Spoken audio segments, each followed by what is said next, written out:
Hi to all, welcome to my channel study with Nancy. सभी को नमस्ते, सभी को राम राम, सभी का स्वागत है हमारे चैनल के ऊपर। जैसा कि अभी जो है वो 2025 में टीचिंग के एग्जाम में जैसे कि क्रांति ला दी हो, वैसे ही आपको फर्स्ट ग्रेड की, सेकंड ग्रेड की, कॉलेज लेक्चरार की और अभी जो है वो रीट प्री का एग्जाम 27-28 को होने के बाद में जो है वो रीट मेंस की यानी कि थर्ड ग्रेड की वैकेंसी भी आने वाली है। तो आपको बहुत सारी जो टीचिंग की एग्जाम देखने को मिलेंगी। तो अब जो है वो आज हमारा जो सेशन है वो कौन से टॉपिक के ऊपर, या हम बात कर सकते हैं कि कौन सी वैकेंसी के ऊपर रहने वाला है, तो वो रहने वाला है सेकंड ग्रेड वैकेंसी के ऊपर। कि सेकंड ग्रेड वैकेंसी में हमें जो है वो मोस्टली किन सब्जेक्ट के ऊपर ज़्यादा फोकस करना चाहिए, कौन से टॉपिक जो है वो ज़्यादा हमें जो है वो उन पर ध्यान देने की ज़रूरत है, या कौन सा जो पार्ट है वो हमें जो है वो हमारी जो नंबर है उनको इम्प्रूव करने में जो है वो हमारी हेल्प कर सकता है, और कैसे हमें रिवीजन करना चाहिए, कैसे हमें जो है वो टाइम मैनेजमेंट करना चाहिए। सभी बातों के बारे में जो है वो मैं आपको इस वीडियो में बताऊंगी। तो आप जो है वो लास्ट तक इस वीडियो में बने रहना, ताकि मैं जो भी चीज़ें आपको बता रही हूँ वो एक एक करके नोट करते जाना और फिर उनको जो है वो फॉलो करना। वो आपके लिए बहुत ज़्यादा सही रहेंगी, सच बता रही हूँ। एक बार जो है वो आप यूज़ करके देखना मेरी स्ट्रेटजी को कि कैसे क्या रहता है, फिर आप जब एग्जाम देने जाओगे तब आपको खुद ब खुद पता चल जाएगा कि कितना सही रहा था आपके लिए। ठीक है, तो सबसे पहले हम बात करते हैं हमारे सेकंड ग्रेड के बारे में। तो आप सभी को पता है नॉर्मल सा कि सिलेबस आप सभी ने जो है वो निकलवा लिया होगा, क्योंकि मोस्टली क्या होता है कि सिलेबस के अकॉर्डिंग हमें जो है वो पढ़ना ज़्यादा इंपॉर्टेंट रहता है। कि ऐसे मतलब ऐसे मत तैयारी करने लग जाना कि हमें ये सेकंड ग्रेड की तैयारी करनी है, सिलेबस आपने देखा ही नहीं है कि क्या क्या सिलेबस है, क्या क्या टॉपिक है उनके अंदर, कौन कौन से सब्जेक्ट हैं, इन सब चीज़ों के बारे में आपने देखा नहीं है और ऐसे ही अंधाधुंध तैयारी करने नहीं लगना है। तो पहले का आपका मोस्ट इंपॉर्टेंट काम यही आ जाता है कि आप जो हमारा सेकंड ग्रेड का सिलेबस है वो पूरा अपने पास रखना है निकलवा कर। ठीक है, और हाँ, अगर अपने खुद के हाथों से लिखोगे तो उससे बढ़िया बात तो और कुछ हो ही नहीं सकती है। कैसे कि आप जब अपने हाथों से अपने सिलेबस को लिखोगे तो उससे के साथ में जो है वो आपको पूरा सिलेबस जो है वो याद रह जाएगा, यानी कि याद हो जाएगा कि आपको कौन कौन सी चीज़ें पढ़नी है और कहाँ कहाँ से हमें कवर करना है, कौन कौन सी चीज़ें हमें कौन कौन से मतलब बुक्स से कवर करनी है। और मैं मोस्टली आपको बता देती हूँ कि अभी जो है वो आप ज़्यादातर जो है वो गाइड के ऊपर या फिर ये जो शॉर्ट चीज़ों के ऊपर जो वो डिपेंड मत रहना। पहले ही बता देती हूँ, हमें ऑथेंटिक बुक पढ़नी पड़ेगी, हमें NCERT RBSC book, mostly RBSC की बुक जो है वो बहुत इंपॉर्टेंट है, वो तो हमें पढ़नी पड़ेगी। ठीक है, तो हम धीरे धीरे आपको आगे आगे बताते हैं कि कैसे क्या करना है। तो अभी जो है वो हमारे पास मोस्टली 6 मंथ बचे हैं। ठीक है, क्योंकि हमारा जो एग्ज़ाम होगा वो सितंबर महीने में हमारा एग्ज़ाम कंडक्ट करवाया जाएगा। ठीक है, तो अब जो है वो फरवरी से देख लो आप, फरवरी, मार्च, अप्रैल, मई, जून, जुलाई, अगस्त, सितंबर तक जो है वो हम मान के चलते हैं कि 6 मंथ हमारे पास में पड़े हैं। और 6 मंथ में हमें किस प्रकार तैयारी करनी है कि हमारा सेकंड ग्रेड का एग्ज़ाम जो है वो क्वालिफाई हो जाए, यानी कि हमें जॉब मिल जाए। और टीचिंग के एग्ज़ाम तो आप समझ सकते हो कितनी इंपॉर्टेंट है हमारे समाज में भी और वैसे भी। तो सबसे पहले बात मैं ये कर लेती हूँ कि सेकंड ग्रेड में सिर्फ आपको सिलेक्शन ही नहीं लेना है, आपको ये सोच के चलना है कि मुझे मेरिट में नंबर लेके आना है, यानी कि रैंक में नंबर निकालना है। तब जाके कोई सिलेक्शन का जुगाड़ हो पाएगा। कि मैं जब तैयारी क्या करती थी, मैंने जब रीट की तैयारी करी थी तो मेरे दिमाग में ये सेट था कि मुझे फर्स्ट रैंक लेके आनी है। उसके अगर सोच के तैयारी करोगे ना तो आपकी जो तैयारी है वो एक अलग ही लेवल के ऊपर होगी। यानी कि अगर आप ये सोचोगे कि मुझे तो सिर्फ सेकंड ग्रेड में सिलेक्शन लेना है और मुझे क्या करना है, तो इस तरीके से आप पीछे रह जाओगे। ठीक है, और अगर आप फर्स्ट रैंक की सोच के यानी कि मेरिट में नंबर लाने की सोचोगे ना, तब आप सिलेक्शन से भी बहुत आगे आ जाओगे।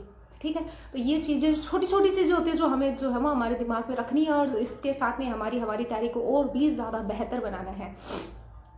तो सबसे पहले हम बात कर लेते हैं कि मोस्टली बच्चे क्या कर रहे हैं अभी जो है वो, कोई तो ऑफलाइन तैयारी कर रहा है, कोई ऑनलाइन तैयारी कर रहा है। सभी कर रहे हैं, मतलब कि कोई घर पे बैठ के तैयारी कर रहा है ऑनलाइन रूप से, और कोई जो है वो ऑफलाइन तैयारी कर रहा है। अब मैं बात करती हूँ कि ऑफलाइन में भी कई बच्चे ऐसे होते हैं जो कि फर्स्ट बार तैयारी कर रहे हैं, और कई ऐसे होते हैं जो कि पहले यानी कि एग्जाम दे चुके हैं, कई पॉइंटों में से या कुछ थोड़े से मार्क्स से जो है वो पीछे रह चुके हैं, तो वो बच्चे इसके अंदर आ जाते हैं।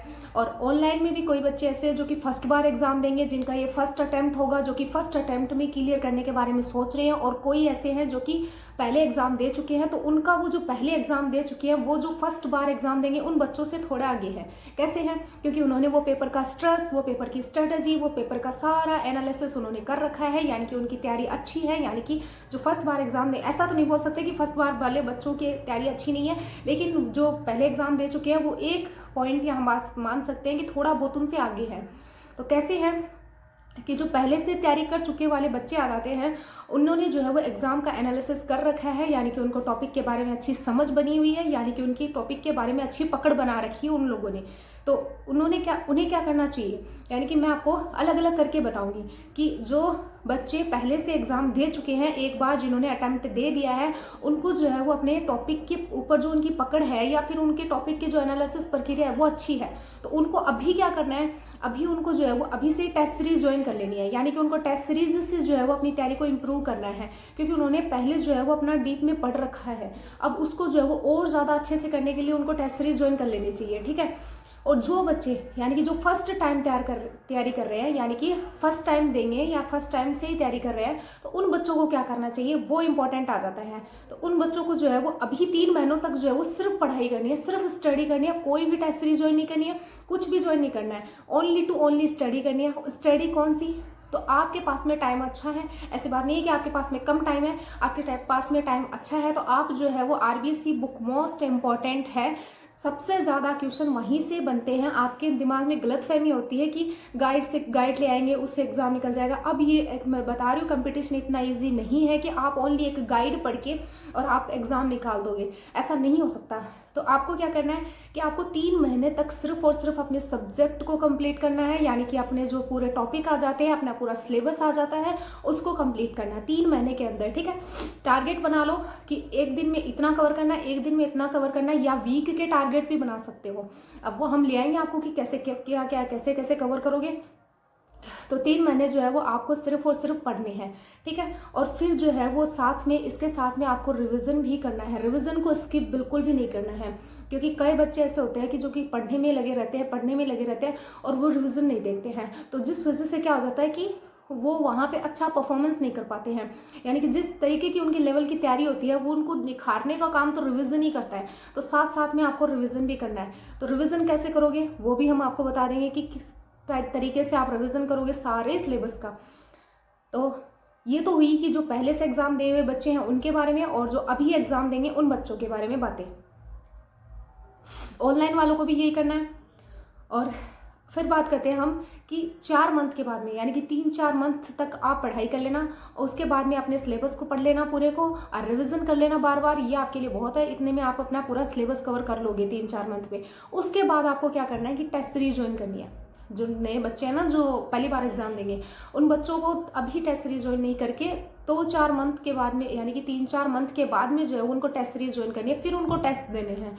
तो इससे क्या होगा कि एक तो आपको ना इस एग्जाम में ये है कि आपको ऐसे नहीं करना है कि आपने एक दिन पढ़ाई कर ली और दूसरे दिन आपने छोड़ दिया, आपने कुछ नहीं पढ़ा, ऐसे तो बिल्कुल भी नहीं करना है। इसमें जो है वो आत्मानुशासन जरूर है और रेगुलरिटी जरूर है, यानी कि रेगुलर लगे रहना, क्योंकि अभी इतना कंपटीशन बढ़ गया है, इतने बच्चे हैं, सारे पढ़ते हैं, सारी लाइब्रेरी भरी पड़ी है, सब लाइब्रेरी में लगे हुए हैं, ठीक है। जॉब किसको नहीं चाहिए होती है, सबको चाहिए होती है, तैयारी सभी करते हैं, लेकिन आपका ये है कि आप उन बच्चों से आगे कैसे निकलोगे। तो वो इसी तरीके से निकलोगे कि एक तो रिवीजन जो है वो आपकी तैयारी को और ज़्यादा बेहतर दिखाएगा, ठीक है। और इसके साथ में टेस्ट सीरीज भी वेरी इंपॉर्टेंट है। इसके साथ में आप कौन से रिसोर्सेज फॉलो कर रहे हो, और वो रिसोर्सेज भी ऐसे नहीं है कि आपने बहुत सारे रिसोर्सेज फॉलो कर लिए हैं और वो आपके समझ में नहीं आ रहे हैं, आप उनसे ही नहीं निकल रहे हो, टेस्ट सीरीज तो बहुत दूर की बात है। तो ऐसे भी नहीं करना है, आपको सिर्फ और सिर्फ अपनी रिसोर्सेज लिमिटेड रखने हैं। टेस्ट सीरीज आपको डिसाइड करके रखना है कि मुझे, आप टेस्ट सीरीज किसी की भी दे सकते हो, टेस्ट सीरीज सबकी बेस्ट होती है, कोई की खराब नहीं होती है, सब बेस्ट ही देने का कोशिश करते हैं, ठीक है। तो आप टेस्ट सीरीज किसी की भी ले सकते हो। और इसके साथ में जो है वो आपको रिवीजन, मैं बहुत बार बोल रही हूँ कि revision is very important, revision जरूर करना है। सही रास्ता, एक जो है वो मेन इंपॉर्टेंट बात ये होती है कि हम जो है वो कौन से रास्ते पे चल रहे हैं, यानी कि भेड़ चाल नहीं चलना है कि जो सब तैयारी कर रहे हैं हम भी वही पे लग जाए, या जो सब रिसोर्सेज फॉलो कर रहे हैं हम भी वही फॉलो करने लग जाएं, ऐसा नहीं करना है। सबका अलग अलग होता है। आप सोचते हो कि टॉपर्स बच्चे हैं, हम उनकी फॉलो करने लग जाते हैं स्ट्रेटजी, टॉपर्स हैं उनके बारे वो क्या सोचते हैं वही करने, ऐसा नहीं होता है। जो जितना जिसका मतलब होता है कि मैं इतने घंटे पढ़ सकता हूँ, या मैं इतने तरीके से तैयारी इस तरीके से तैयारी कर सकता हूँ, वो बच्चा उसी तरीके से तैयारी कर सकता है, ठीक है। तो आपको सही रास्ता अपनाना है, कोई भेड़ चाल नहीं चलनी है। और एक जो है वो नियमित दिनचर्या, यानी कि अपनी पूरी नियमित दिनचर्या बना लो। मेरा क्या रहता था कि मैं जो है वो अपना पूरा टाइम शेड्यूल करके रखती थी कि पूरे दिन में मेरे को इतना कवर करना है या मेरे को क्या क्या करना है, वो सभी चीज़ें जो है वो आपको दिमाग में रखनी होंगी। क्योंकि आप ऐसे नहीं कर सकते कि एक दिन घंटे पढ़ लिया, 2 घंटे पढ़ लिया, 3 घंटे पढ़ लिया और उसके बाद में जो है वो कल पढ़ ही नहीं रहे हो बिल्कुल। तो ये तो हमने बात करी कि हमें सेकंड ग्रेड के एग्जाम में हमारी कैसी क्या तैयारी रहनी चाहिए, या हमें कैसे क्या दिनचर्या बनानी है या कैसा कौन सा जो है वो फॉलो मतलब रास्ता फॉलो करना है, या फिर जो फर्स्ट बार तैयारी कर रहे हैं और पहले से तैयारी करते आ रहे हैं उन बच्चों का कन्फ्यूजन दूर हो चुका है। अगर अभी भी कोई कन्फ्यूजन रहता है तो आप मुझे कमेंट बॉक्स में टाइप करके बता सकते हो।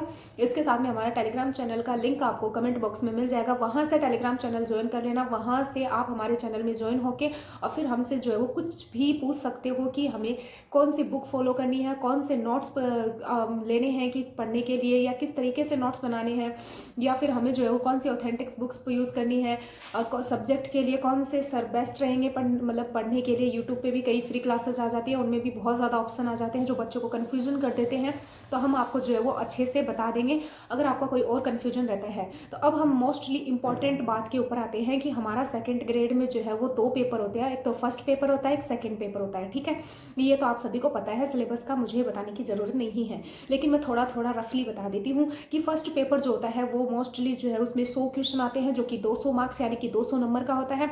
और हम बात कर लेते हैं कि सेकंड जो पेपर होता है उसमें 150 क्वेश्चन आते हैं जो कि 300 नंबर के आते हैं। ठीक है, 150 क्वेश्चन आते हैं, 300 नंबर के आते हैं, तो आप देख सकते हो कि सेकंड पेपर भी हमारे लिए बहुत ज़्यादा इंपॉर्टेंट है। अब हम बात कर लेते हैं कि हमारा जो फर्स्ट पेपर होता है उसमें साइकोलॉजी आ जाती है और प्लस में इसके साथ में जीके आ जाता है। ठीक, ये नॉर्मल सी बातें, आपको बताने की जरूरत नहीं है क्योंकि अभी तक जो है वो सभी बच्चों ने सिलेबस निकाल लिया होगा, कौन से में क्या आता है, कौन से पेपर में क्या आता है, वो भी आप सभी को पता होगा। अब हम बात कर लेते हैं कि अब जो है ये हमारा दोनों पेपर यानी कि paper first and paper second दोनों का मिलकर जो है वो कितने नंबर का हो गया है, तो 500 नंबर का हो गया है। अब हमारे लिए सेफ स्कोर कितने रह सकते हैं कि हमें जो है वो सेकंड ग्रेड में हमारा सिलेक्शन हो जाए, हमें कोई टेंशन ना रहे कि कट ऑफ कितनी जाएगी नहीं जाएगी, क्या रहेगा क्या नहीं रहेगा। तो मैं आपके लिए मोस्टली बता देती हूँ, वैसे तो कुछ है नहीं, लेकिन हाँ इतना लगा के आइडिया करके जो है वो आप तैयारी कर सकते हो। ठीक है, तो आपका सेफ स्कोर आपको 400 का टारगेट लेकर चलना है। अब वो अलग अलग सब्जेक्ट में अलग अलग हो जाता है, लेकिन आपको जो है वो 400 के हिसाब से ही चलना है क्योंकि कंपटीशन बढ़ गया है, कट ऑफ हाई जाती है। तो ऐसे चिल्लाने से कुछ नहीं होता कि कट ऑफ इतनी क्यों चली गई, कितनी क्यों चली गई, किसी का कुछ नहीं है। बच्चे पढ़ रहे हैं, बच्चे तैयारी कर रहे हैं और जो सोर्स जो है वो बच्चों को बहुत ज़्यादा अच्छे मिल रहे हैं। ऑनलाइन के सेक्टर में देख लो, इतनी अच्छी चीज़ें मिल रही हैं कि बच्चों को जो है वो पढ़ने के लिए मेटर बहुत अच्छा मिल रहा है, उस वजह से कट ऑफ जो है वो हाई जा रही है।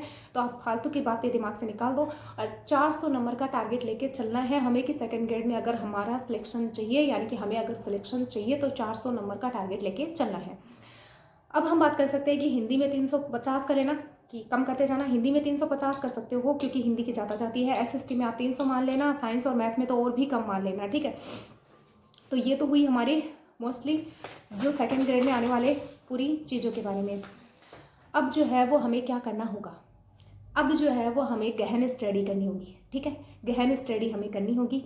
इसके साथ में ही हमें जो है वो ऑथेंटिक बुक्स यूज करनी होंगी, यानी कि ऐसे नहीं कि एक गाइड से या किसी के नोट्स से जो है वो हमारा काम चल जाएगा, ऐसा नहीं चलने वाला है। हमें एक तो खुद के नोट्स बनाने पड़ेंगे, शॉर्ट नोट्स बनाने पड़ेंगे, वो भी कैसे बनाने हैं वो भी हम आपको बता देंगे। एक ऑथेंटिक बुक यूज़ करनी पड़ेंगी और इसके साथ में आपको जो है वो मतलब कि शॉर्ट नोट्स के साथ में आपको ओल्ड पेपर जो है वो सारे देखने पड़ेंगे कि किस तरीके से बन रहे हैं, क्या पैटर्न यूज़ कर रहे हैं। पैटर्न तो वैसे बदलता रहता है, आप टेंशन ना लो, लेकिन थोड़ा बहुत आइडिया लग जाएगा आपकी कि किस तरीके का क्वेश्चन बन सकता है या कौन सा क्वेश्चन आ सकता है। इस संबंध में बातें आपको देखनी होंगी।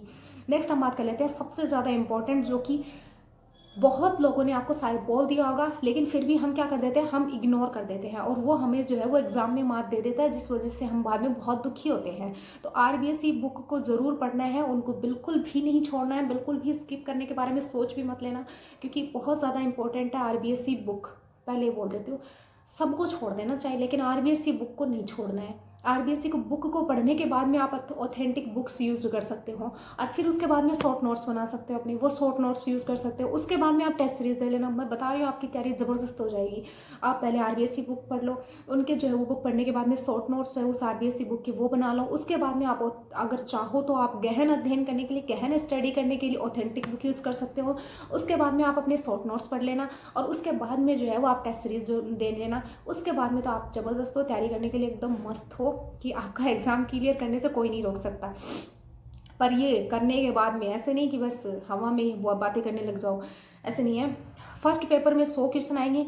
हम बात कर लेते हैं कि मैं आपके लिए ये भी लेके आई हूँ कि पहली बार यानी कि मतलब पहले जो एग्ज़ाम हुए हैं, ओल्ड पेपर जो है उनमें कौन से सब्जेक्ट में से कितने क्वेश्चन पुटअप हुए हैं, कि कौन से सब्जेक्ट में से कितने यानी कि लगभग कितने क्वेश्चन आए हैं, वो भी मैं आपके लिए लेके आई हूँ कि कितने जो है वो क्वेश्चन आते हैं और सब्जेक्टों में, तो आप उसके हिसाब से आइडिया लगा सकते हो कि कौन सा सब्जेक्ट को आपको ज़्यादा वेटेज देना है और कौन से को आपको स्किप कर देना है। वैसे तो स्किप कुछ नहीं कर सकते हो क्योंकि सब में बराबर बराबर क्वेश्चन आ रहे हैं, लेकिन फिर भी आप अपने ऊपर है। अब देख लो, इतिहास में जो है वो 13 क्वेश्चन आते हैं और कला संस्कृति में 8 क्वेश्चन आते हैं। इसके साथ में जो राज्य व्यवस्था आ जाती है राजस्थान की, उसमें आ जाते हैं 13 क्वेश्चन, और भारत की जो राज्य व्यवस्था आ जाती है उसमें 8 क्वेश्चन आ जाते हैं। और ये जो है वो मतलब कि 21-22 क्वेश्चन जो है वो आ जाते हैं इतिहास, आर्ट एंड कल्चर में आ जाते हैं, हिस्ट्री में आ जाते हैं। और इसके लिए हाँ, अब हम बात कर लेते हैं कि अगर आपको ये चाहिए होता है कि मैम आप हमें इनके रिसोर्सेज कहाँ से पढ़ने हैं, यानी कि ये कौन कौन से कहाँ से पढ़ने हैं, तो उसके बारे में अगर वीडियो बनाना है तो आप मुझे बता सकते हो। अभी जो है ये वीडियो लंबा हो जाएगा तो हम आपको जो है वो रिसोर्सेज के बारे में बताएंगे, या फिर हम बुक्स के बारे में बताएंगे, या फिर हम कौन कौन सी चीज़ें कहाँ कहाँ से पढ़नी है उसके बारे में बताएंगे। तो उसके लिए हम एक अलग से वीडियो ले आएंगे अगर आप चाहो तो, ठीक है। अभी हम जो है वो ये नॉर्मल सा आपको बता सकते हैं कि राजस्थान का जो भूगोल आ जाता है उसमें 10 क्वेश्चन आ जाते हैं। भारत और विश्व के भूगोल से जो है वो 8 या 9 क्वेश्चन पुटअप हो जाते हैं। और इसके साथ में हमारी जो अर्थव्यवस्था आ जाती है उसमें से 5 या 6 क्वेश्चन आए हुए हैं पहले। अभी जो है वो कितने आ सकते हैं वो आप आइडिया लगा सकते हो इनसे। और इंडिया इकोनॉमी जो है वो इसमें अपडेट चलता रहता है। लेकिन आप अगर चाहते हो कि हम इनके जो है वो रिसोर्सेज के बारे में बताएं, यानी कि कहाँ से कौन से पढ़ने हैं, या फिर कौन सी ऑथेंटिक बुक यूज़ करनी है, या फिर कौन से नोट्स यूज़ करने हैं, या कौन सी क्लासेस लेनी है, कौन सी टेस्ट सीरीज ज्वाइन करनी है, तो आप मुझे बोल सकते हो, कमेंट बॉक्स में टाइप कर देना। हम इसके लिए एक अलग से वीडियो लेके आ जाएंगे क्योंकि अभी जो है ये वीडियो बहुत लंबा हो जाएगा, तो इसलिए। और साइकोलॉजी जो है वो 40 नंबर की आती है। आप सोच सकते हो 20 क्वेश्चन साइकोलॉजी अकेले 40 नंबर लेके जा रही है, तो कितनी ज़्यादा इंपॉर्टेंट रोल प्ले करती है साइकोलॉजी। तो अब जो है वो हमें फर्स्ट पेपर में कितना का टारगेट लेके चलना है, तो हमें जो है वो 85 नंबर का टारगेट लेके चलना है। यानी कि 100 में से आप जो है वो 85 नंबर का टारगेट लेके चलोगे पेपर फर्स्ट में, तब जाके जो है वो आपका पेपर सेकंड भी मुझे लगता है बेस्ट होगा। अगर आप 85 नंबर का टारगेट फर्स्ट पेपर में लेके चलोगी, तो ये तो हम जो है वो जल्दी से फर्स्ट पेपर के बारे में ही आपको बता पाए हैं। और आप चाहते हो कि हम सेकंड पेपर के बारे में भी आपको बताएं, और जो फर्स्ट पेपर से कहाँ से क्या पढ़ना है तो वो भी आपको बताएं, तो आप मुझे कमेंट बॉक्स में टाइप कर देना। हम एक और वीडियो लेके आ जाएंगे, उसमें बता देंगे, क्योंकि ये वीडियो बहुत ज़्यादा लंबा हो जाएगा और शायद लंबा वीडियो ना तो आपको देखने की आदत है ना मुझे देखने की आदत है। तो आप 2 गुना की स्पीड से जो है वो ये वीडियो देख लेना। टाइम बिल्कुल भी ख़राब नहीं करना है, बस मोस्ट इंपॉर्टेंट जो चीज़ें हैं उनके ऊपर फोकस करना है और फालतू की चीज़ों को साइड कर देना। किसी भी प्रकार की कोई नेगेटिव बातें दिमाग में नहीं आने देनी है, क्योंकि अभी क्या होता है कि हम तैयारी करते हैं तो हमारे सामने बहुत सारी चीज़ें आ जाती हैं जिनको लेकर हम कन्फ्यूजन हो जाते हैं। मुझे पता है कि हमें नहीं पता चलता है कि हम कहाँ से क्या पढ़ें, या कौन सी बुक फॉलो करें, कौन से नोट्स फॉलो करें, कौन सी कोचिंग को फॉलो करें। तो आपको कोई भी क्वेश्चन होता है तो आप मुझसे पूछ सकते हो, एंड इससे आपको कोई थोड़ी बहुत हेल्प मिली हो तो उसके लिए धन्यवाद। और अगर वीडियो अच्छा लगा हो तो लाइक शेयर और सब्सक्राइब जरूर करें। Thank you and bye.